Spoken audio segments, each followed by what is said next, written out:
সাহস, ধৈর্য আর অদম্য ইচ্ছাশক্তিকে পুঁজি করে এক ব্যতিক্রমী ও দীর্ঘ যাত্রায় নেমেছে ময়মনসিংহের মুক্তাগাছার তরুণ সাইক্লিস্ট মোহাম্মদ খাইরুল। তার এবারের লক্ষ্য সাইকেলে চড়ে বাংলাদেশের ৫০০টি উপজেলা ঘুরে দেখা।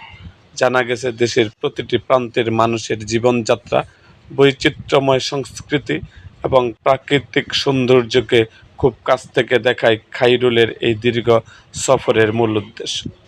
নতুন এই স্বপ্নকে সঙ্গী করে ইতিপূর্বেই তিনি প্যাটেল ঘোরানো শুরু করেছেন। মুক্তাগাছার এই তরুণের এমন দুঃসাহসিক ও অনুপ্রেরণামূলক উদ্যোগ সামাজিক যোগাযোগ মাধ্যমে বেশ প্রশংসিত হচ্ছে।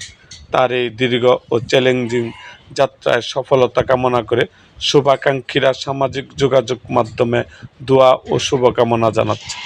খায়রুলের পরিচিতি এবং শুভাকাঙ্ক্ষীরা জানান, এটি কেবল একটি ভ্রমণ নয়, বরং সাইকেলের প্যাটেলে পুরো বাংলাদেশকে চেনা এবং দেশের বৈচিত্র্যকে তুলে ধরার এক দারুণ প্রচেষ্টা।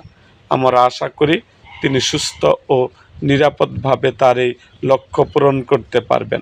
সব বাধা পেরিয়ে খায়রুল তার স্বপ্ন পূরণ করে সুস্থ ও নিরাপদভাবে নিজ এলাকায় ফিরে আসবেন, এমনটাই প্রত্যাশা সবার। এরকম আরও ভিডিও পেতে এবং রাজনৈতিক অঙ্গনের নানা ঘটনা ও ইতিহাস জানতে আমাদের মুক্তাগাছার ইতিহাস মিডিয়া ইউটিউব চ্যানেলটিকে সাবস্ক্রাইব করুন এবং পাশে থাকা বেল আইকনটি বাজিয়ে দিন।